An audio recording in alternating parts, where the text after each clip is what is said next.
بعرف لك حسين، عم فكر اشتري سيارة بهالمصاري معي، ايش رأيك؟ ايه ايه، سيارة كويسة.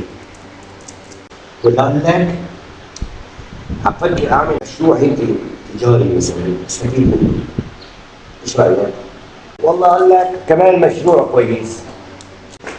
خيو، انا عم فكر اشتري غير ذهب وايضا الاوزان، ايش رأيك؟ والله جبته دهب منيح، كمان الدهب كويس، دهب كويس. طيب ايش رأيك؟ والله مش محير. طيب ايش برأيك ايفون هيك مصاري، حطهم تحت البلاطة، صملهم، حطهم تحت البلاطة، بس المهم اشتغل. ولا ولا ايش رأيك اتجوز؟ شو ابوي؟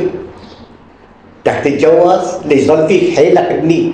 يخرب بيتك اذا بترسي على بر، بدك ارسي لك على بر ولو مره واحده بس، بدك احكي لك كلمه مره واحده بس. لا اشتري سياره، ما بدي اشتري سياره، بدي اعمل مشروع، ما بدي اعمل مشروع، بدي اصمم، ما بدي اصمم، بدي اشتري ذهب، ما بدي اشتري ذهب، تتجوز لك يخرب بيتك. يعني ابوه